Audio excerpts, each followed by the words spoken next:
I was only 12 years old when my own father, a man respected by our entire town, started touching me in ways no daughter should ever be touched in this life. But the worst wasn't that.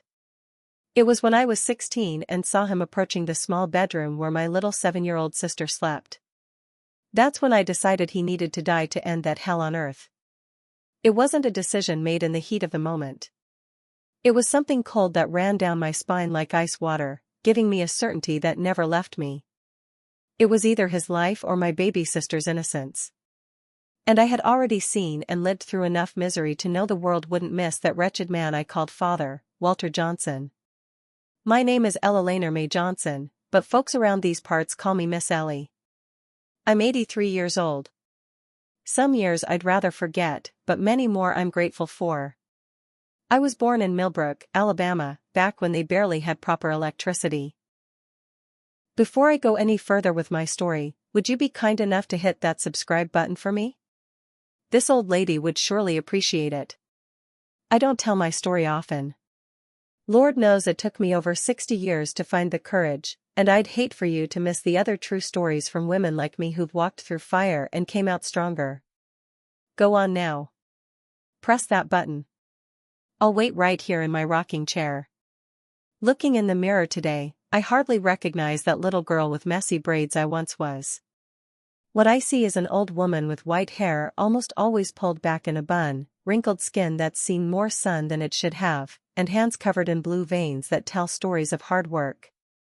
I have light blue eyes, rare in these parts, inherited from my mama. I've seen so much wickedness that I learned to recognize it before it even opens its mouth. Today I live in this modest little house here in Savannah, Georgia that I earned through honest work. Thank the Lord.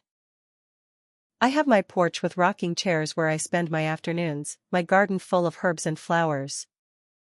Why don't you tell me your name and where you're watching from right now, sweetheart? Leave it right there in the comments. I just love imagining my voice reaching places these old legs can't visit anymore. Who knows, maybe someone from Millbrook, where I was born and raised, is watching. Or even someone here from Savannah. We could arrange to have some sweet tea and cornbread that I still make myself. I'm one of those grandmas who hasn't lost her touch in the kitchen, you know. As they say, an old pot makes the best food. I always dress in simple clothes, but they're always neatly pressed. I don't leave the house without making myself presentable. I may be old, but I ain't dead yet, honey. Life was ugly to me, but I won't be ugly back to it. Life taught me hard lessons, but it also gave me unexpected gifts. It's been 35 years since I founded the New Dawn Center. It started small in a back room of my house when I took in the first girl who appeared at my door in the middle of the night, running from her stepfather. I remembered myself, except this girl had somewhere to run to, and I didn't. Today, the center has sheltered more than 500 girls who've been victims of abuse. 500 souls who, God willing, won't need to go through what I went through or do what I did. I've never spoken about this in public. This is a story I've kept for more than 60 years. A story so heavy that not even my late husband knew it completely with all these details. He sensed there were things I wasn't telling him. He saw it in my eyes when I'd wake up screaming in the middle of the night from nightmares. But he was a good man who respected my silence. He might have suspected, but he never pushed. He was the only man who showed me that not all men are monsters. Oh, how I miss my old man. It's not easy to unstop the bottle of the past after keeping my mouth shut for so long. But maybe it's time to tell it to lift this weight off. I'm 83 years old now. What more can they do to me? Life taught me that silence protects monsters, not victims. And maybe my story will help some girl out there not go through what I went through. Or at least know she's not alone. That other women have walked similar roads and survived to tell the tale. Life in Millbrook back in my childhood was very different from the big cities today. It was a small town where everybody knew everybody.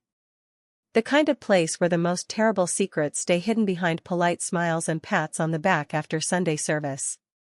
My father, Walter Johnson, owned Johnson's General Store, an establishment that sold a little bit of everything: food, fabric, kerosene, tools.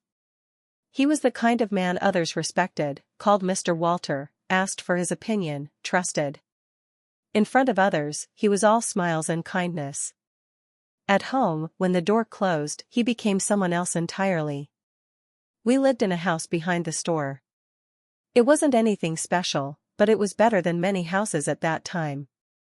It had 2 bedrooms, one for my parents, another where I slept with my sisters Betty and Sarah. Betty was 2 years younger than me, a quiet girl with constantly frightened eyes. Sarah, the baby, was 7 years younger than me, a cheerful, talkative child who was the only one who could draw genuine smiles from my father. My mother, Mary, was a fragile woman in every sense. She was always sick with what they called a nervous condition back then, but which I now know was depression. She spent days in bed taking medicines that left her in a fog, with a vacant stare. On good days, she was affectionate and made chess pie that filled the whole block with its smell. On bad days, she barely recognized her own daughters. She was pretty with blue eyes like mine. But life slowly dimmed her like a candle melting without anyone noticing. The general store was the center of our lives. I spent more time there than at school. My father said too much schooling spoils a girl. So I only went enough to learn the basics. What he really wanted was for me to learn how to handle the business, serve customers, and do calculations. And it was there in the store that everything started to go wrong. I remember like it was yesterday. I was 12 years old. It was late afternoon. The store had already closed to the public, but we still had work to do. My father asked me to help close the cash register, something I did almost every day. My mother was bedridden, as happened frequently. Betty had gone to fetch water from the well. Sarah was still a baby. It was just the 2 of us in the silent store with that smell of coffee, kerosene, and molasses that even today gives me a tightness in my chest when I catch a whiff of it. "Come here, daughter. Sit on Daddy's lap," he said, patting his leg. I thought it strange. I wasn't such a little girl anymore to sit on laps. But I obeyed. I always obeyed. From an early age, I learned that disobeying father meant a beating for sure. But when I sat down, I felt something different. His hand didn't stay still. It started at my legs, moving upward without stopping, touching me in ways that made me feel dirty, ashamed. I froze inside, not fully understanding what was happening, only knowing it was wrong. When I tried to get up, he held me firmly. "Now listen here, girl. If you tell anyone about our little secret, your mom is going to have such a bad nervous spell, she'll die, and it'll be all your fault," he whispered in my ear with a smell of bourbon I hadn't noticed before. That day, he didn't go all the way. He let me go, trembling and confused. But it was just the beginning. In the weeks that followed, he'd always find a way to get me alone. At first, it was touches. Then it got worse. I'd cry in secret, not understanding what I'd done wrong to deserve this. I tried to tell my mama once on one of those rare days when she was lucid. "You're making up stories, girl," she said. "Your father is a good man. We're lucky to have him. Many a woman around here can't say the same." And that was all she said before taking another one of those pills that left her staring at nothing. With time, I learned to hide better, to recognize the signs of when he was in that mood. The way he looked, how he'd stroke his mustache, the sweeter tone in his voice. My sisters and I developed a silent warning system because it wasn't long before Betty became a target, too. She was only 7 the first time. I noticed, by the way, she came back from the store that day, silent with distant eyes. I recognized it because that's how I would get. I hugged her without saying anything, and she began to cry softly. We didn't need words to understand what had happened. From then on, we made a silent pact. We always tried to stay together, to warn each other when father was nearby, to never leave him alone with Sarah. The little one was the joy of the house, the only pure thing we had. We would do anything to protect her. Years passed and the situation only got worse. My mother sank deeper and deeper into her medicines, practically no longer participating in family life. Sometimes I'd catch her looking at us with a strange expression, as if she knew what was happening, but couldn't do anything about it. Other times, she'd explicitly push us away when we tried to tell her, "Don't want to hear no lies from you, girl. Your father is a respected man in town. We should be grateful, he takes care of us." It was as if she preferred to hide behind her medicines rather than face the truth. And maybe that's exactly what it was. She had no strength, nowhere to go with 3 little girls. She depended entirely on him. It was easier to pretend not to see. When I was 14, I hatched a plan to run away with Betty. I saved up pennies and nickels that I managed to hide over months. I made small bundles with essential clothes, and we planned to go to Montgomery, where my mother's sister lived. We had never been there, but we knew the address because letters sometimes arrived from her. The plan was to leave at dawn, hitchhike on the road with some trucker, something dangerous, I know now, but at the time it seemed like our only chance. But on the eve of our escape, my father discovered the bundles hidden under the bed. I never knew how he suspected. Maybe he noticed the missing money. Maybe someone heard Betty and me whispering. The beating we took that night was the worst yet. He started with the belt, then the broom handle. He screamed that we were ungrateful, that he gave us food, a roof, clothes, and this was how we thanked him. He beat us until he was tired, leaving us covered in purple and red marks. It was on that occasion that I got this scar on my chin. When I tried to protect Betty from a belt strike, he gave me a slap with his hand where he wore a heavy ring. The cut was so deep that even today the mark is here to tell the story. My mother, who usually hid during these beatings, this time had such a severe nervous breakdown that she had to be hospitalized for 2 weeks. When she returned, she was more absent than ever. After the failed escape attempt, Father's watchful eye increased. We couldn't go anywhere alone. School, church, the well, there was always someone watching. We were practically prisoners. Father made it clear that if we tried anything similar again, the consequences would be worse. "Next time, I won't waste time beating you. I'll just end you both, you ungrateful brats." And the worst part was that in town, in front of others, he remained the respectable man, the honest shopkeeper, the good family man. No one suspected what happened when the doors closed. Now, before I go on with this story, I'd like to ask if you'd be kind enough to press that little like button down there. What I'm about to reveal next is so heavy, so difficult to hear that I bet many people won't even have the stomach to keep watching. Only the truly braveheart will manage to listen to the end and still leave a thumbs up. Are you brave enough? I'll be keeping an eye out to see who can really handle this story. It was around this time that I started learning bookkeeping from Mr. Tibbs, an elderly gentleman who did the books for the store. It was my father's idea. He noticed I had a knack for numbers and thought he could save money if I took over this function. Mr. Tibbs was a gentleman of few words, who didn't ask questions when he saw marks on my arms or the dark circles under my eyes from sleepless nights. He taught me patiently, showed me how to record income and expenses, how to calculate taxes, how to keep everything organized, and without meaning to, he gave me the tool I would one day use to end my tormentor.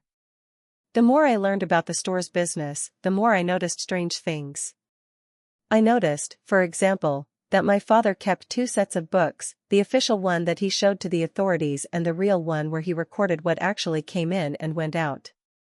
There were also the monthly visits from a man named Johnny Marks, a burly man with a scar on his face who owned a distribution company. Whenever he came, my father would get nervous, agitated. The meetings happened behind closed doors, and afterward, my father would usually drink more than normal. Gradually, piecing together fragments of conversations overheard behind doors and documents I examined in secret, I understood that my father owed a lot of money to Johnny, and the debt was only growing. I also realized that he was falsifying the books to pay less than he owed in a fraud that had been going on for years. And most importantly, I discovered that Johnny wasn't the type of man you trifle with. I had heard stories about people who displeased him and simply disappeared. They said he had connections with bootleggers from Louisiana, that his henchmen weren't afraid to get their hands dirty. He was the type of man who solved problems in his own way without involving the police. All these discoveries stayed tucked away in a corner of my mind like pieces of a puzzle that I didn't yet know I would assemble. I kept learning, observing, storing information. I also continued protecting my sisters as best I could, especially Sarah, who was growing up beautiful and cheerful, oblivious to the danger hovering over her. But deep down I knew it was only a matter of time before he turned his eyes to the youngest. It was a pattern I knew all too well. And the day I feared most came when I was 16. It was on a hot January night, one of those when the heat doesn't let up even after the sun goes down. My mother had been sedated after a particularly bad day. Betty and I were in the kitchen washing the dinner dishes. Sarah, with her 7 little years, had already been put to bed in the bedroom we shared. Suddenly, I noticed my father wasn't in the living room where he usually sat, listening to the radio after dinner. An alarm sounded in my head. I dropped the plate I was drawing and ran silently to the hallway. That's when I saw him standing at the door of our room, looking inside with that expression I knew so well. The same expression he had when he looked at me years ago, when it all began. My blood froze in my veins. Not her, not Sarah, I thought. She was just a child, an innocent girl who still played with rag dolls. She adored her father, ran into his arms when he came home from the store, told him stories from school. He couldn't do this to her. He couldn't destroy that light, that joy. Without thinking, I advanced. "Daddy," I called, louder than I intended. He turned, surprised at being caught in the act. For a moment, I saw something like shame on his face, quickly replaced by anger. He grabbed my arm forcefully, dragging me back to the kitchen. Betty was paralyzed in the same spot, the dish towel still in her hands, her eyes wide with fear. "What do you think you're doing spying on me?" he growled through his teeth. "Leave her alone," I said with a courage I didn't know I had. "Sarah is just a child. Please leave her alone." He looked at me like I was an annoying fly that needed to be squashed. Then he laughed, a humorless laugh that gave me chills. "And who's going to stop me? You? That useless mother of yours who lives doped up? Or are you going to call the police and tell them what? That respected Mr. Walter who helps everyone, who goes to church every Sunday, abuses his daughters? Who's going to believe you, you little fool?" I knew he was right. In our small town, his word was worth more than mine. He was the successful merchant, the respected man. I was just a girl, the daughter of an unstable woman. I could scream, I threatened, even knowing it was useless. Again, he laughed. "Go ahead and scream. I'll start with the little one tomorrow. I won't wait any longer. And then I'll take care of you and the other one. Accidents happen, you know. Girls fall down wells. Houses catch fire at night with everyone asleep." The threat hung in the air, more real than anything. He would be capable of it. I knew it wasn't just our honor at stake. It was our lives. I lowered my head, defeated. He released my arm, leaving red marks of his fingers on my skin. "Good. Now get back to the dishes and forget what you saw. And if you open your mouth," he left the sentence hanging in the air, but the message was clear. He left the kitchen, returning to the living room and turning on the radio as if nothing had happened. Betty and I stood there in silence, mechanically finishing the dishes. But inside me, something had changed. A decision was forming, cold and clear as crystal. That night, lying in the dark beside my sisters, I couldn't sleep. I kept replaying in my mind everything I knew about my father, about Johnny, about the doctored accounting books. Gradually, a plan began to take shape. If the justice of men didn't work for girls like us, maybe I could use other methods, methods that a man like Johnny Marks would understand very well. I was only 16. But that night, I aged decades, making a decision that would change my life forever. If it was to protect my sisters, especially little Sarah, I would do whatever was necessary, even if it meant staining my hands with my own father's blood. But wait a minute. I think I've gotten ahead of myself too much. Let me take you back to Millbrook, Alabama in the 1950s where I grew up. The streets were still unpaved dirt roads that turned to mud pits when it rained. Most houses were wooden, painted in bright colors, blue, green, yellow to brighten the view. Ours behind the store was white with blue windows. The town center had the church square with a gazebo where the little band played. On Sundays after service, men would gather in front of Hank's barber shop, discussing politics and baseball, while women left church whispering about other people's business. Children ran free, playing tag and hide and seek until the dinner bell rang. Our house wasn't big, but it wasn't small compared to others in the neighborhood. It had a living room, kitchen, 2 bedrooms, and a back area where Mama washed clothes when she was well enough. The floor was wooden planks that creaked when we stepped on them. The windows had curtains that Mama sewed herself before getting sick. What marked the house most was the smell. That mixture of freshly ground coffee and sugar coming from the store that permeated everything. The walls, the furniture, our clothes. Sometimes when I'm homesick for those times, the few good moments, of course. I close my eyes and can still smell that aroma. Daddy was a tall man with broad shoulders, a well-trimmed mustache and hair always slicked back with Brill cream. He dressed well even on weekdays, linen pants, white shirt, polished shoes. He walked with his head held high, greeted everyone with that broad smile that showed his white perfect teeth. Every Sunday he went to church, sat in the first row, sang hymns with a strong voice. At town gatherings he always donated money. When someone needed help, he'd loan supplies from the store, sometimes not even charging the poorest families. What goes around comes around, he'd say, God is watching. People respected him. Called him Mr. Walter. Tipped their hats when he passed by. Sent their children to call me Mr. Walter's daughter. As if it were a title of nobility. At home, he was different.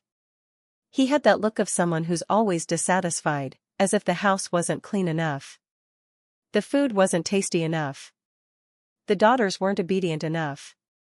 He'd beat us for anything. A broken glass, unfinished homework, an answer he thought was sassy. Over time, I learned to read his moods by the sound of his footsteps, by the way he opened the door, by his tone of voice when he called for Mama. There were good days and bad days, but even on good ones, we walked on eggshells. My mother, Mary, was a beautiful woman when young. I have few memories of her genuinely smiling, but when she did, she lit up the room. She had light blue eyes like mine, long hair that she cut herself, fair skin that burned easily in the sun. Before I was born, from what I heard from neighbors, she was cheerful, loved to sing while working. Then she withered gradually like a flower without water. It started with what she called the endless sadness.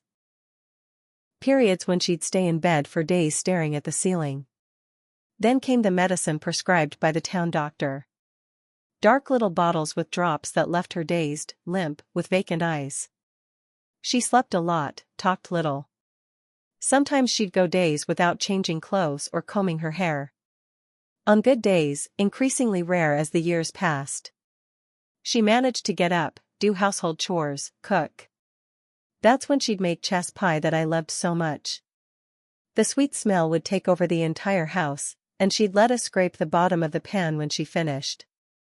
The taste was different from any other dessert. Creamy with that little bit of burned caramel that gives it a special flavor. After she got worse, I could never eat chess pie the same way again. It seems like she took the secret with her. My sister Betty arrived 2 years after me. She was a quiet girl with big eyes that always seemed frightened, as if perpetually waiting for something bad to happen. She didn't smile much, talked little, got startled by any loud noise. From an early age, she had a special way of observing everything, of understanding things without anyone needing to explain. She picked things up from the air. When it was just the two of us before Sarah was born, she was my shadow, following me everywhere. At night, we had a secret ritual. I'd tell made-up stories before bed. Stories about places far away where girls could run free without fear. Sarah came 7 years after me when Mama was already quite sick. She was a surprise to everyone. Nobody thought she could still have children after so much time. The pregnancy was difficult. Mama spent almost the entire time in bed. But when my baby sister was born, she brought light into the house. She was a chubby baby with rosy cheeks and curious eyes. As she grew, she showed a strong personality, talkative, smiling, stubborn. She sang all day, invented games, asked questions about everything. She was the joy of the house, the only thing that could draw genuine smiles from my father. With her, he had patience he never had with me or Betty. He'd let her climb on his lap just to tell a story or show a drawing. He treated her differently. Back then, I thought it was because she was the baby, the doll of the house. Today, I know he was just waiting for the right moment. Johnson's General Store was on Millbrook's Main Street, a corner building painted light blue with the name written in black letters. It had a wide door in front and 3 large windows protected by ornate iron bars. Inside was a world of wonders for a child. Shelves from floor to ceiling full of colorful products, cans of peach preserves, jars of candy, sacks of flour, rice and beans, bottles of soda pop. In the center was a long, dark wood counter polished by use where my father served customers. In the right corner was a large brass scale that made a distinctive noise when weighing products. In the back was the storeroom full of sacks piled to the ceiling. Rice, beans, coffee, sugar, flour, and a small office where my father did the accounting and kept the money. The store was more than a shop. It was the heart of the neighborhood. People didn't just go there to buy things. They went to talk, to hear news, to ask for advice. My father knew everyone by name. Knew the life of each family. "How's your mama? Did her cough get better? Did your son get that job in Birmingham? Is the crop going to be good this year?" It was there that politics was discussed, where marriages and funerals were commented on, where gossip spread. "Did you hear that the Silver girl ran off with the cobbler's son? They say the new preacher has a thing with the school teacher." The store opened early at 6 a.m. and closed late at 8 p.m., only closing earlier on Sundays. I started helping from a young age. First just sweeping the floor and arranging the lower shelves, then waiting on customers, weighing merchandise, making packages. By 9, I knew how to do mental math, give change, take orders. My father said I had a head for business, and that filled me with pride. Those were rare moments when he praised me. It was in the store that I learned to read people. The way Mrs. Garcia clutched her purse when talking about her husband. "How old, Mr.?" Jenkins lowered his eyes when asking for more time to pay his bill. How the Pereira girl always came with marks on her arms just like mine. I learned that everyone has secrets. That behind the closed doors of even the nicest houses, sometimes the ugliest things happen. The first signs that something was wrong with my father, I noticed without understanding what they meant. There was the way he looked at me when Mama was bedridden. A different look that made me want to hide. The way he started asking more and more for me to stay at the store after hours helping close the register while sending everyone else home. How he began to compliment my hair, my legs, saying I was becoming a pretty young lady. At the time I thought that was just his way, that all fathers must do this. Now I know he was preparing me, testing me, seeing how far he could go. There was one specific day I'll never forget. I was getting some boxes from the highest shelf using a little stool. Suddenly, I felt his hand on my waist. "Careful not to fall," he said, but the hand didn't leave. It stayed there, squeezing lightly, moving up and down my side. I froze in place, not knowing what to do. It didn't seem right, but he was my father. He had to know what was right, didn't he? When I finally managed to move and got down from the stool, he smiled that strange way and said, "You're growing up so fast, Ellie. Soon you'll be a woman." Another time, he called me to the small office in the back of the store. It was the end of the day. We had already closed. Mama was having one of her bad days, hadn't left the bed. Betty had stayed home to look after her and Sarah. I entered the office that smelled of old paper and pipe tobacco. He was sitting in the big leather chair counting the day's money. He told me to close the door and sit in the chair in front of the desk. He began to ask me questions about school, about the boys in my class, if any of them had tried to mess with me. He said that as a father, he needed to protect me from these dangers. While he talked, he got up and came behind my chair, putting his hands on my shoulders. He began to massage in a way that made me uncomfortable. His hands moved down my arms, then back to my shoulders, then started to move down the front. That's when I jumped up, saying I needed to go home, that Betty must be needing help. He let me go, but in the days that followed, he was cold to me, giving me the worst chores in the store, like cleaning the dusty storeroom or carrying heavy bags. And then came the day that changed everything. I had just turned 12. It was late afternoon. The store had already closed at that hour when the sunlight turned orange coming through the cracks in the window, making dust particles dance in the air. The only employee who was still there, Mr. Gerald, had left to deliver an order on the other side of town. The little bell on the door was still echoing after he left, leaving a heavy silence that seemed to swallow everything. It was just my father and me in that store that suddenly seemed both immense and suffocating at the same time. As always, he asked me to help close the register, count the money, write in the book. We were both behind the dark wooden counter worn by time. I was standing on a stool with my feet dangling in the air, stretching my neck to reach the cash book. The pencil trembled slightly in my small hand as I wrote the numbers in that round handwriting of a diligent child. My father was sitting in his chair, the one that creaked every time he moved, watching me work with a different look that made the back of my neck tingle. Even though I wasn't looking directly at him, the tick-tock of the clock on the wall seemed louder that late afternoon. Outside, the last sounds of the street were diminishing. Suddenly, I heard his chair squeak louder. "Come here, daughter. Sit on Daddy's lap." His voice came out gentle, like someone offering candy. But there was something underneath, something that made my stomach tie in a knot. I thought it strange. I was already 12, no longer a baby to sit on laps. But I obeyed as I always did. I had learned early that disobeying father meant trouble, and trouble with him always left marks. When I sat down, he hugged me from behind, pressing me against him in a way that made me feel suffocated, as if all the air had been expelled from my lungs. His smell enveloped me. Sweat mixed with that cheap cologne and something else. Something sour that only later would I understand was desire. His large rough hands like sandpaper with those thick fingers full of calluses from work began to touch me over my clothes.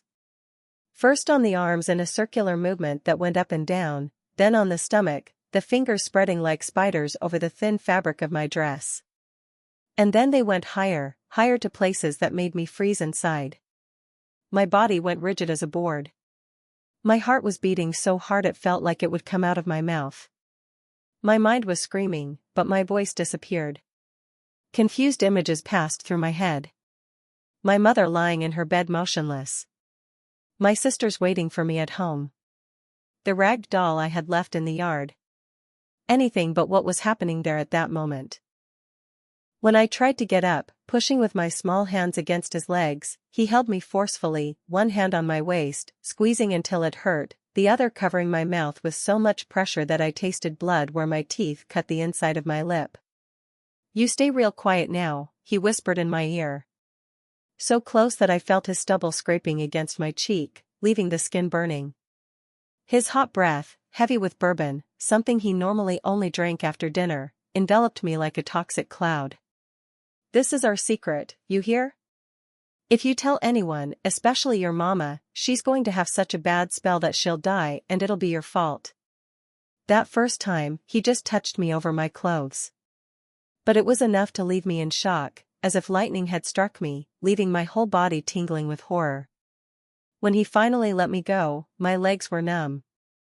I could barely feel the floor under my feet. I ran home as if the devil himself were at my heels. The world around a blur of distorted images and sounds. I stumbled through the kitchen door, ignoring my mother's call, locked myself in the bathroom, and stayed there trembling like a leaf in the wind, holding my knees, tears silently streaming as I bit my fist to make no sound. I stayed like that until my sister Betty knocked on the doorknob turning one way then the other. "Ellie, are you all right?" Her thin voice, worried, seemed to come from another world. I couldn't answer. Only when I heard my father's footsteps arriving home did I force myself to get up, opening the faucet with hands that didn't seem like mine. I filled the bathtub with almost scalding water, the way my mother always told me not to do, and got in fully dressed. I took a bath that seemed to last hours, scrubbing my skin with that coarse soap until it was red and stinging, feeling as if a kind of invisible dirt had entered through my pores. A dirt that would never come out no matter how much I scrubbed. That night, I couldn't sleep. I lay looking at the ceiling, trying to understand what had happened, why my own father would do such a thing. Was it normal, and I just didn't know? Was it my fault? Had I done something to provoke this? The questions spun in my head without answer. Shame and fear ate at me from the inside. I felt disgusted with myself, as if there was something wrong with me that made people treat me this way. The following day at school, I couldn't pay attention to anything. The teacher even asked if I was sick because I was so quiet. Me, who was normally so participative. During recess, I stayed alone in a corner watching the other girls play, feeling as if I was no longer one of them, as if I now belonged to another world, a world of dirty secrets and shame. When I returned home that afternoon, I gathered all the courage I had and tried to talk to my mother. It was one of those rare days when she was out of bed, sitting in the kitchen, peeling potatoes for dinner. She seemed more lucid than usual, so I thought it was my chance. I approached slowly, my heart beating so hard I thought she could hear it. "Mama," I began, my voice barely coming out. "I need to tell you something." She raised her eyes from the potatoes, looking at me with that vacant expression she had most of the time. "What is it, Ellie?" I swallowed hard, gathering all my courage. "Daddy, he did something to me yesterday." "Something strange." I began to tell without using specific words because I didn't even know how to name what had happened. I just described how he had made me sit on his lap. How he had touched me in a way that made me uncomfortable. As I spoke, I saw her face changing. First confusion, then an expression I couldn't decipher at the time. But today, I know was fear mixed with denial. Before I could finish, she interrupted me, her voice firmer than I expected. "You're making up stories, girl. Your father is a good man. We're lucky to have him. Many a woman around here can't say the same." I tried to insist to say I wasn't making it up, that it had really happened, but she got up abruptly, dropping the potatoes on the floor. "Enough. I don't want to hear any more of these lies. Go to your room right now." I went, tears streaming down my face, a lump in my throat. That night, I heard them arguing in their bedroom, his voice loud, irritated. Hers lower, pleading. I couldn't understand what they were saying, but the next morning, Mama had a bruise on her face that she tried to hide with her hair. She didn't look me in the eye all day. 2 days later, she had one of her attacks and went back to bed. This time, staying there for almost a month. I learned the lesson. I had no one to turn to. My own mother didn't believe me. Or worse, maybe she did believe, but was so afraid she preferred to pretend it wasn't true. What else could I do? We were dependent on him. He was the provider, the respected merchant. I was just a girl. Who would believe me against his word? In the years that followed, the abuse continued, always hidden, always with threats of what would happen if I told anyone.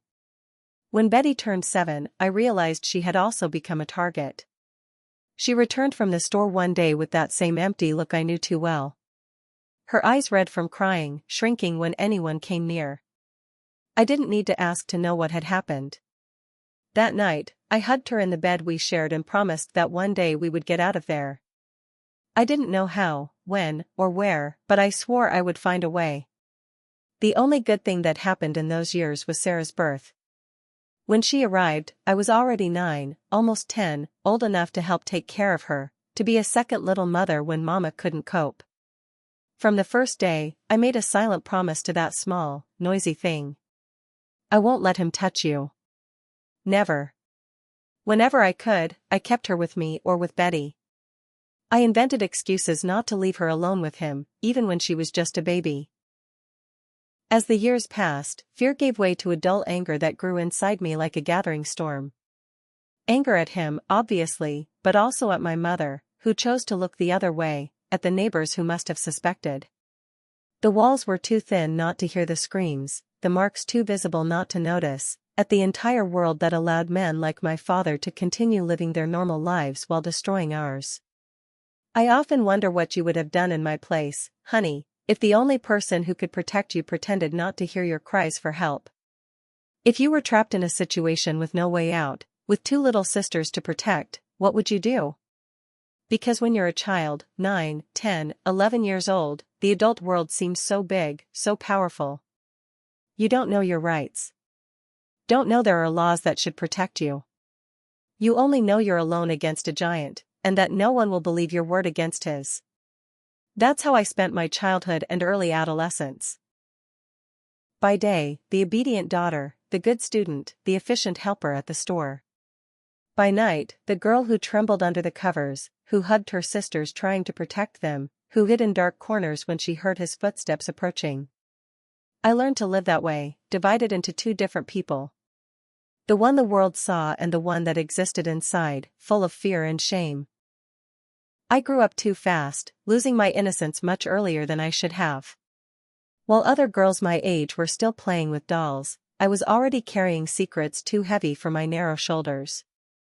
Today, at my age, after all I've seen and lived through, I know my story isn't unique. There are many Ellies out there, children who suffer in silence, who have no one to turn to. That's why I decided to tell my story, not for revenge, because the man who hurt me hasn't lived for decades.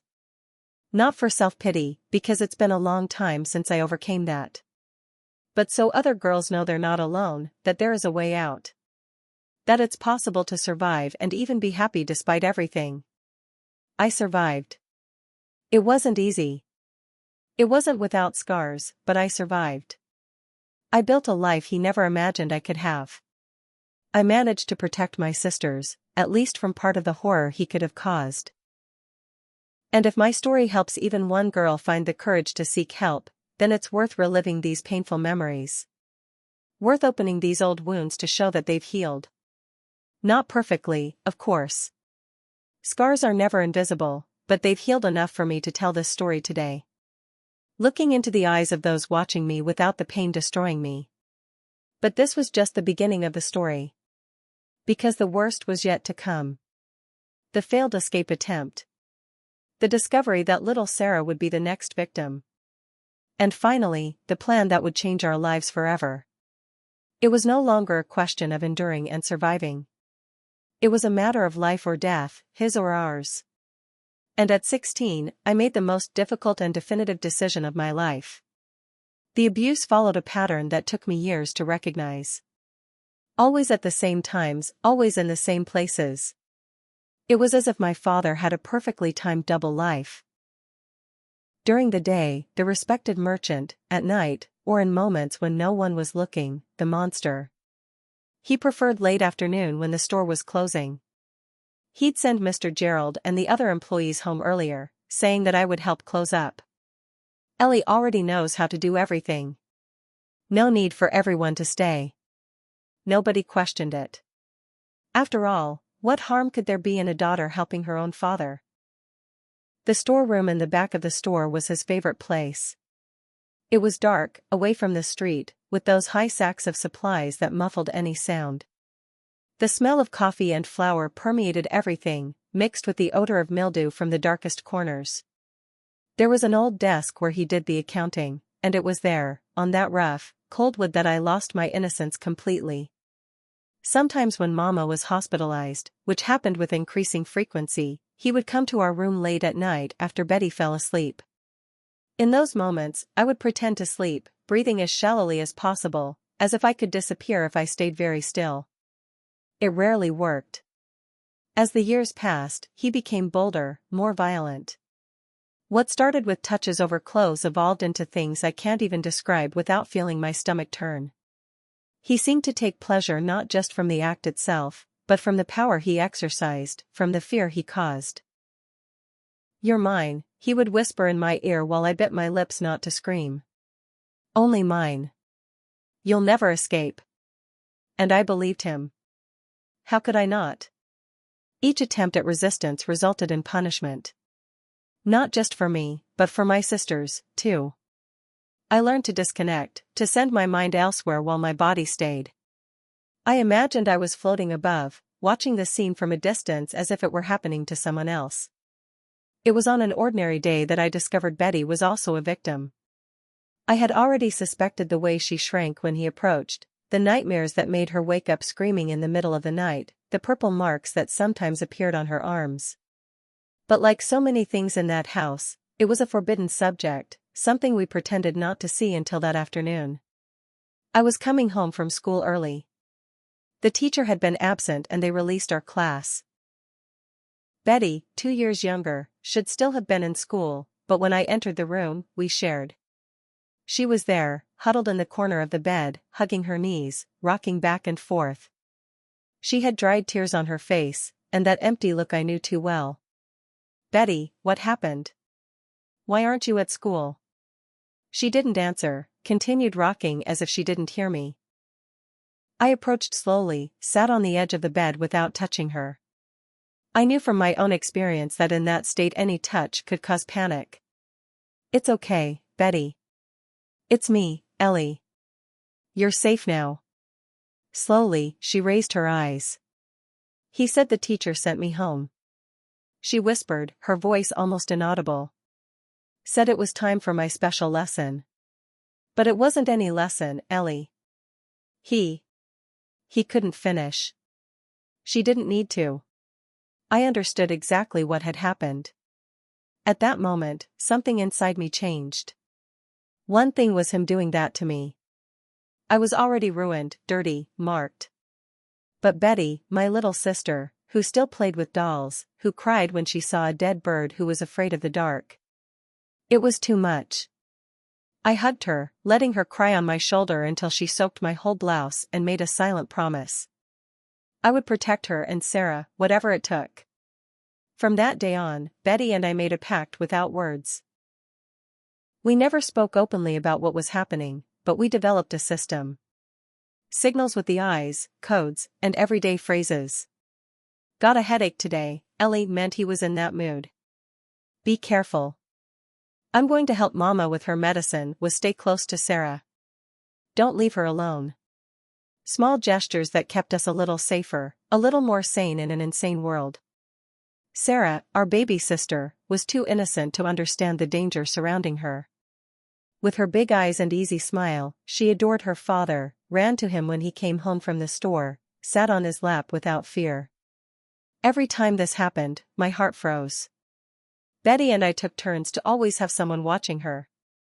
The excuse was that we were helping to care for her since Mama couldn't cope. In reality, it was a constant, desperate vigil. We invented games to keep her always close, never alone with him. "Let's play school, Sarah. You be the student. Want to help make biscuits? You can cut the dough."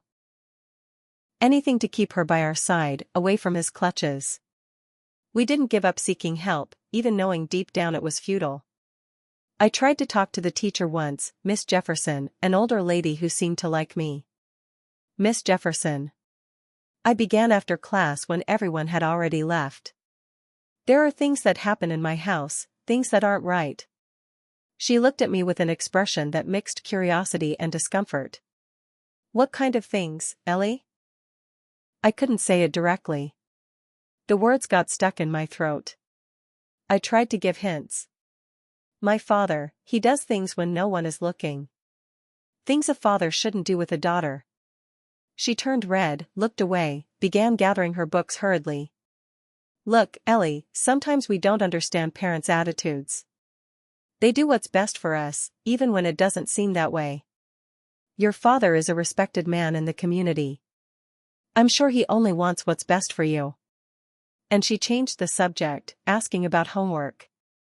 I left the classroom feeling like I'd been slapped. Another closed door. Another adult choosing not to see. At confession, I tried to talk to Father Martin, a white-haired gentleman who seemed kind during sermons. "Father, I need to confess something, but I don't know if it's my sin or someone else's." He encouraged me to continue. Protected by the darkness of the confessional, stammering, I told a softened version of what was happening without using explicit words, talking about inappropriate touches and things that make me feel dirty. I expected understanding, guidance, perhaps even concrete help. What I received was a lesson on the fourth commandment. Honoring father and mother is God's law, my child. Sometimes parents are strict because they love us and want to educate us in the right path. Say 3 Hail Marys and ask forgiveness for your impure thoughts. I left the church feeling even more guilty, more confused. If even God's representative on earth thought I was wrong, maybe it was true. Maybe there was something in me that provoked it, that deserved that treatment. It took years for me to understand that the fault was never mine. That no child deserves or provokes abuse. My last hope was Grandma Hazel, my mother's mother, who lived on a farm a few hours from Millbrook. She rarely came to visit, more to see how her daughter was doing than for any other reason. She was a tough woman, raised on a farm, who had buried 3 husbands and raised 6 children practically alone. If anyone could stand up to my father, I thought it would be her. During one of her visits, I found the courage. I waited until we were alone. She washing dishes and me drawing. "Grandma," I began, my voice trembling. "I need to tell you something about Daddy." She continued washing without looking at me. "What about him?" I swallowed hard and let it all out at once, knowing I might not have another chance. I told her about the touches, the abuse, the constant fear, how he did the same thing to Betty, and how we feared for Sarah. She listened in silence, her wrinkled hands continuing to wash the plates as if we were talking about the weather.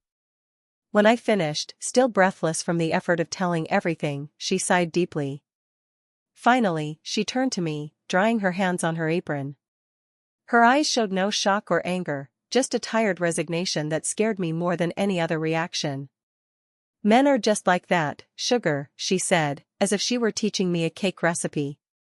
"They have these appetites. Your mama knows it. I knew it with my husbands, too. We endure because what else are you going to do? Where are you going to go with children to feed and no money?" She put her hand on my shoulder in a gesture that should have been comforting but only made me feel more alone. If you want advice from someone who's lived a long time, learn to dodge, to predict when danger's coming. And when you can't avoid it, close your eyes and think of something else. It'll pass soon enough. Those words were like a bucket of cold water. My own grandmother, who should protect me, was telling me to accept the unacceptable, to conform to the horror as if it were just another inconvenience of life. That's when I truly realized how alone I was. The women in my family had been so broken by life, so conditioned to accept abuse as normal that they couldn't even imagine it could be different. Meanwhile, my mother sank deeper and deeper into her illness. Her nervous problems worsened to the point where she barely left the bed. The medicine, bitter drops that Dr. Wilson renewed without questioning, left her in an almost vegetative state. There were days when she didn't even recognize her own daughters, looking at us with empty eyes as if we were strangers. Other days she had hallucinations, saw people who weren't there, conversed with the dead. But sometimes, rare times, she had moments of lucidity. During one of these moments, I entered her room to bring her some chicken broth I had made. She was sitting on the bed, looking out the window, seeming more present than usual. I approached carefully, never knowing which version of my mother I would find. "Brought you some food, Mama? Chicken broth the way you like it." She turned her face to me. And for the first time in a long time, I felt she really saw me. Her eyes, so much like mine, were full of tears. "Ellie," she said, her voice weak but clear. "Forgive me." The question caught me by surprise. "Forgive you for what, Mama?" She took my hand in hers, her thin fingers cold as dry twigs. "For not protecting you. For not protecting y'all. I know what he does. I've always known. Only I don't have the strength." Ellie, I got nowhere to go. No way to take care of you girls by myself. He said if I said anything, he'd take you away from me. Send you far away. And I believed him. I remained frozen, not knowing what to say. Part of me wanted to scream at her, blame her for all those years of silent suffering. Another part understood the fear, the powerlessness, the lack of options. Before I could respond, she continued, the words coming out fast, as if she feared not having time to say everything. Your father is a good man, Ellie. We're lucky. That's what I have to say, what he makes me say. But it ain't true. It never was. It was the last lucid conversation we had. The next day, she was back to her usual state, too drugged to form complete sentences. 2 weeks later, she had another collapse and was hospitalized again. When she returned, she was just a shadow of the person she once was. Her last years were like that, alternating between hospitalizations and almost catatonic states at home. She died when I was 17 without recovering from a pneumonia that in someone with more will to live might not have been fatal. Now, before I tell you what happened after that beating we took when we tried to escape, let me explain something I discovered about the store's business. It was around this time that I started learning accounting from Mr. Tibbs, the gentleman who came once a month to do the books for the store. My father realized I had a knack for numbers and thought he could save money if I took over this role.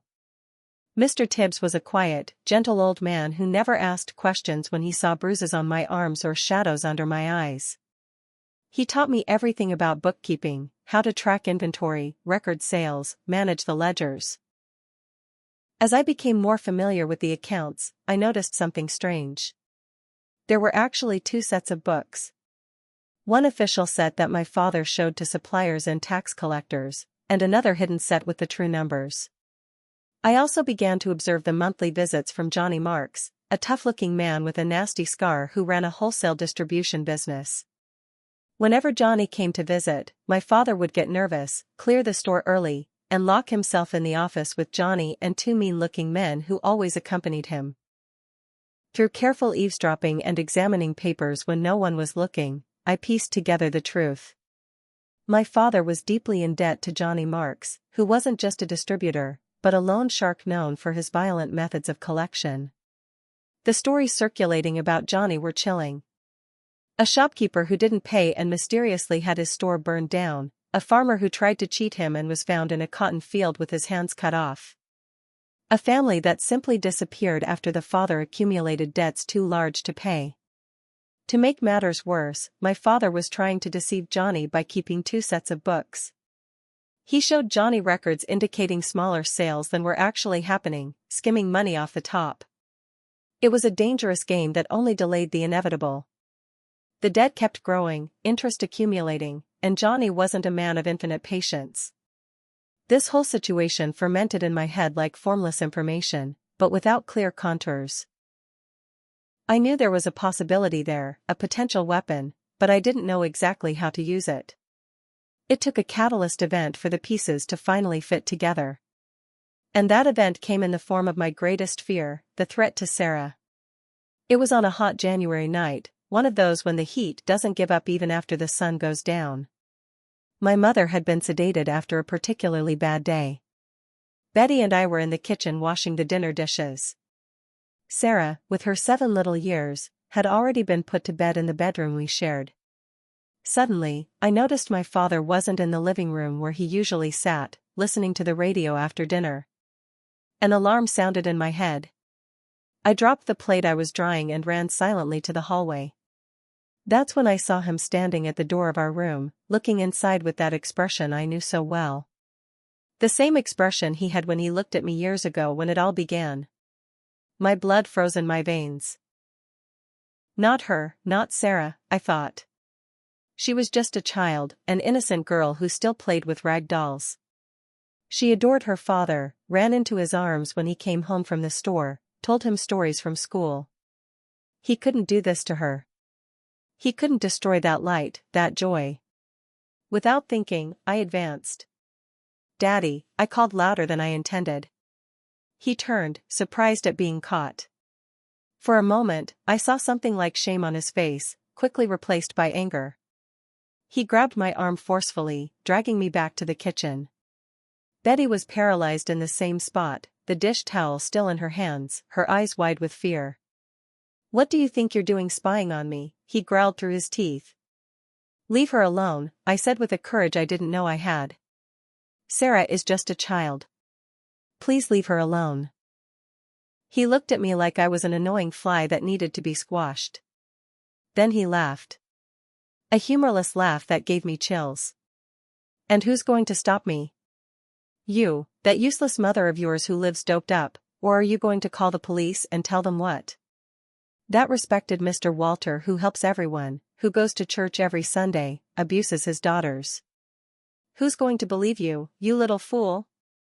I knew he was right. In our small town, his word was worth more than mine.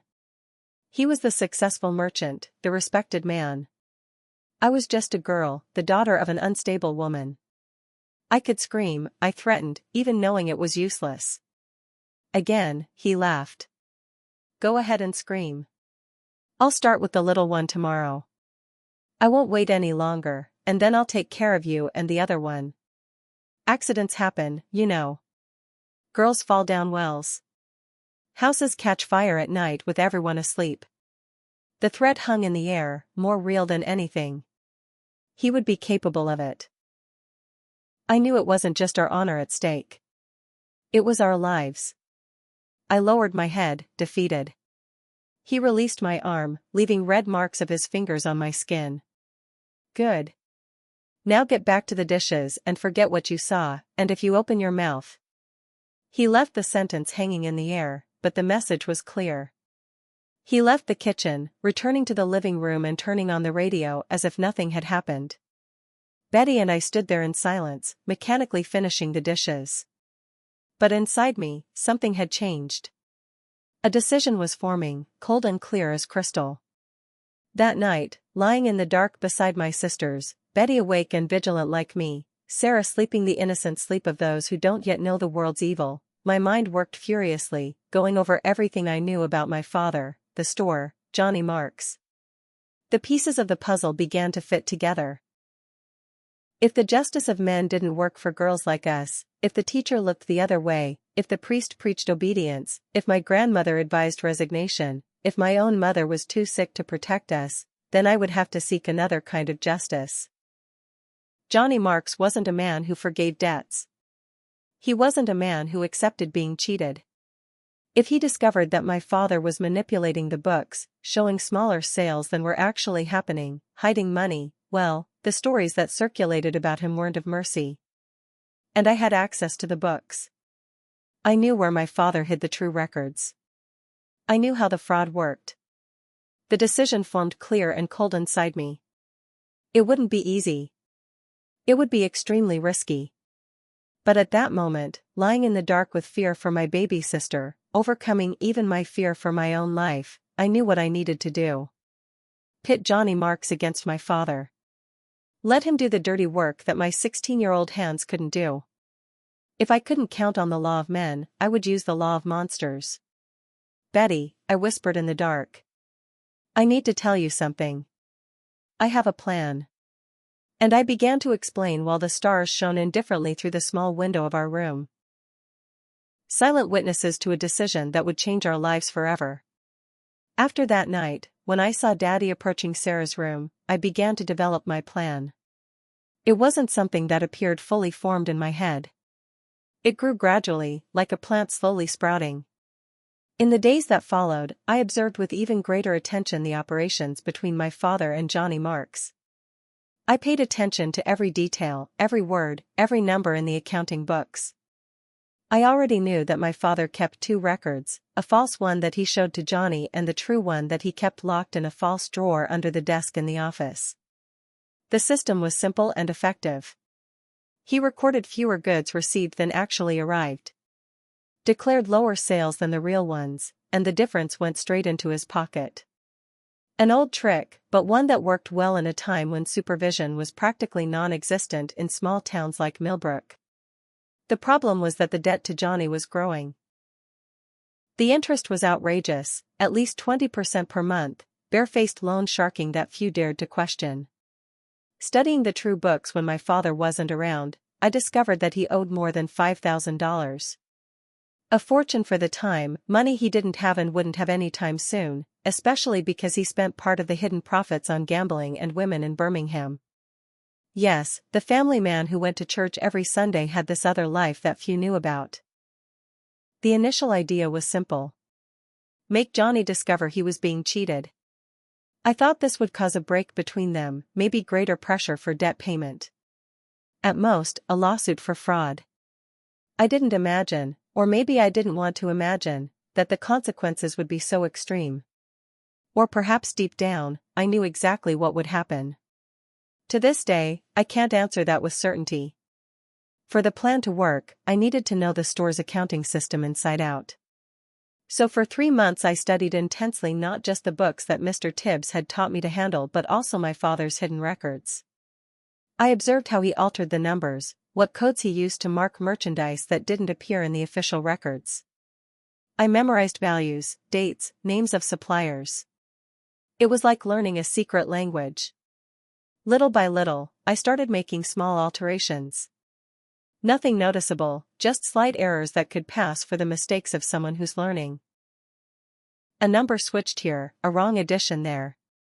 My father almost never checked. He trusted my talent with mathematics and was too busy with other problems. When he did notice something, I'd apologize, saying I was still learning. He'd grumble, correct it, and we'd move on. The next step was bolder. I created false receipts for merchandise that was never delivered. I used paper identical to what the store already had, imitated the signatures of suppliers that I saw on legitimate documents. It was meticulous work done at night by candlelight when everyone was asleep. These false receipts suggested that my father had bought much more than was actually in stock, which to trained eyes would indicate embezzlement. The most complex part was creating the illusion that the money was going somewhere specific. In the records, I invented a bank account in my father's name at the First National Bank in Birmingham. Of course, the account didn't really exist, but on paper, it looked like he was regularly depositing large sums there. Proof that the money undeclared to Johnny was being saved, not just spent. All this work was done during moments when I was alone in the store. Usually late afternoon when my father went out to take care of business in town or on Sunday mornings when I claimed I needed to get ahead with work while he was at church. Betty was my sentinel keeping watch to warn if he came back earlier than expected. It was in this process that I found an unexpected ally, Mrs. Gardner, the cook who came 3 times a week to prepare meals for the store employees. She was a woman in her 60s, a widow known for her skilled hands both in the kitchen and with medicinal herbs. Everyone respected Mrs. Gardner, even my father, perhaps the only human being he truly feared because she knew stories about him from when he was a boy. We never spoke openly about what was happening. We didn't need to. She saw the bruises, the frightened looks, the way I shrank when my father approached. One day she caught me crying behind the storeroom after one of the encounters with my father. She didn't ask me anything, just sat beside me, put her hand on my shoulder, and said, "There are evils that can only be cured by cutting out the root like a weed." From that day on, without us arranging anything, she began to help me. She would distract my father at crucial moments, calling him to taste a new recipe or complain about some spoiled groceries, giving me time to work on the books. It was also her who informed me about the exact dates of Johnny's visits. Her son worked as a loader for the supplier, so she always knew when he would come. "He's coming next Thursday," she told me one morning while kneading bread dough. "Heard my boy Theo saying his boss is especially angry this time. Seems like he found out other storekeepers who owe him are hiding money, too." It was the cue I'd been waiting for. I had to act now before Johnny lost his patience completely. Before my father did something to Sarah. The pressure from both sides was mounting each day. It was a race against time. On the eve of Johnny's visit, I made the final alterations to the books. It was a hot Wednesday, the kind that makes sweat run down your back. My father had gone to handle business in Birmingham, leaving me in charge of the store. A sign of the trust he placed in me. Ironically, Mrs. Gardner was in the kitchen preparing lunch for the employees, but in reality, standing guard for me. I worked with trembling hands but a clear mind. First, I altered the official records, the ones my father showed to Johnny, making the discrepancies even more evident. Then, I modified some entries in the true books, making it appear that he was diverting much more than he really was, about 30% more by my estimate. Next, I wrote an anonymous letter. I used the store's typewriter, wearing gloves to leave no fingerprints. Gloves I had stolen from Dr. Wilson during a visit he made to Mama. The letter was direct and brutal. Mr. Marks Walter Johnson has been cheating you for years. He keeps 2 sets of account books. The ones he shows you are false. The real ones are hidden in a fake drawer under the desk in the office, protected by a board that moves when you press the right corner. The money he doesn't declare goes to a secret account at First National Bank in Birmingham. He's already diverted more than $5,000. Check the delivery receipts. Many are forged. He laughs behind your back, saying, "You'll never find out." A friend who values justice. I folded the letter fully and placed it in an unmarked envelope. Then I prepared the physical evidence. I left some of the false receipts forgotten on the desk as if my father had been careless. I placed a fake list of bank deposits in a folder marked private right above the true books in the secret drawer, which I deliberately made easier to find by loosening the mechanism that protected it. Finally, I arranged a falsified note with my father's handwriting, mentioning fooling J once more and diverting 15% to the account in B, leaving it partially visible among other papers. Everything was ready. The whole stage was set for the final scene. All that was missing was delivering the letter, but that would be the easiest part. Johnny always sent the same driver, a man of few words named Bud Mason, to warn my father that he would be arriving soon. He would come a few hours earlier, leave the message, and go. It was the perfect moment to deliver the envelope without raising suspicion. On Thursday at 3 p.m., as expected, Bud appeared at the store door. He received the usual message from my father. "Tell Mr. Walter the boss is coming at 6. As he was leaving, I approached, pretending to dust a nearby shelf. "Mister," I called softly. "This fell out of your pocket," and I handed him the envelope. He looked confused, but took it without questioning, and left. It had worked. The letter was now on its way to Johnny. I went back inside, my heart beating so hard I thought everyone could hear it. All that was left was to wait. My father returned from Birmingham around 4, looking tired but satisfied, probably after spending part of the diverted money on his vices in the city. "Everything in order at the store?" he asked, more out of habit than real interest. "All fine, Daddy?" I replied, lowering my eyes, as I always did in his presence. "Mr. Budd came by, said Mr. Marks is coming at 6. He frowned, a crease of worry appearing between his eyebrows. "I'll review the books before get everything ready in the office." It was a moment of panic. What if he discovered the alterations? If he noticed the planted documents, the whole plan would crumble and the consequences for me would be terrible. With trembling hands, I arranged the books on the office desk, praying he wouldn't look beyond the surface. My father sat down and began to leaf through the official records, the ones he showed to Johnny. He frowned when he saw one of the alterations I had made. A sales value lower than it should be. "Something's wrong here," he muttered. "What, Daddy?" I asked, trying to keep my voice steady. "This value for last week's coffee sales is different from what I remember." My stomach nodded. It was the moment of truth. "Let me see," I asked, looking over his shoulder. I pretended to analyze it for a moment, then slapped my forehead. "Oh, I think that was my mistake. I must have switched the numbers when I copied from the draft. I can fix it right now." He studied me for a second, his penetrating eyes as if they could see through me. Finally, he shook his head. "No time. Johnny's already on his way. Just be more careful, girl. This kind of mistake can cost dear." He had no idea how true those words were. At 6 o'clock sharp, as always, we heard the engine of Johnny's car. My father sent all the employees home except Mr. Gerald. For me. He had specific orders. Take your sisters to Mrs. Cotton's house and stay there until I send for you. I don't want any of you around during this meeting. It was exactly what I expected, what I had planned for. Yes, Daddy, I replied, already leaving to get Betty and Sarah, who were playing in the back of the store.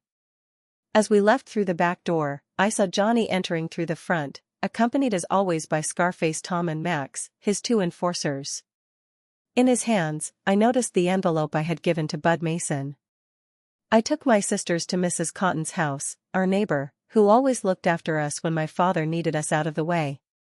She was a kind lady, but completely unaware of what was happening in our house. Will your daddy be long? She asked as she always did. I think so, I replied, exchanging a signal with Betty. The next morning, the town was different. People gathered in front of the store, talking in hushed tones, pointing. I walked with Betty and Sarah, my heart pounding in my chest. When we got closer, I saw a police car parked in front of the store. The front door was open, and a police officer stood guard. The windows were shattered, and inside, everything was in disarray. Sacks of flour and sugar were torn, their contents spilled all over the floor. The counter was splintered, and the cash register was completely destroyed. I saw bloodstains on the floor, on the walls. I grabbed my sister's hands tightly, a knot of fear and apprehension in my throat. We entered the store, and a tall, serious-looking police officer approached us. Are you Miss Johnson's daughters? He asked. Yes, I replied, my voice trembling. I'm Ellie. Where's your father? Betty asked, her voice small and scared. The police officer looked at us with a compassionate expression that I had never seen on a man's face before. He lowered his voice. We found him in the back of the store, in his office. He had a heart attack during an argument. He didn't make it. I don't know how I felt at that moment. A mix of relief, horror, and a strange emptiness. The man who had been the source of all our fear and misery was gone. Gone forever. The police officer said that Mr. Marks had come to talk about the accounts. An argument had started when Mr. Marks found a second set of books, the true ones. The police officer said Mr. Marks found it in a hidden compartment under the desk. That's all he said. No one ever asked me what was written in the books. They only found one of them. My father's secret was buried with him. When I came back to the house, I went to his office, the place where all the horror had taken place. I found the hidden compartment under the desk, and there, as I had planned, were the true books and all the money he had been hiding from Johnny. The money was the most important thing. It was our ticket out. With that money, I moved my sisters to Savannah, Georgia, where we started a new life. A life free from fear, free from shame. Betty found her voice again and became a wonderful teacher, helping children with special needs. Sarah grew up to be a beautiful and happy young woman. She married a good man and has 3 wonderful children of her own. I never told them about the plan, about the price I paid to get us out of that hell. Only Betty knew. We made a silent pact to never talk about it again. The past stayed buried, a shadow that still follows me, but that no longer defines me. Now I live a quiet life here in Savannah, surrounded by the family I built. I still feel the echoes of that dark past, but I am at peace knowing that I did what I had to do to protect those I love. My hands are not clean. My soul is stained, but I can sleep at night knowing that I saved my sisters. And that, in the end, is all that matters.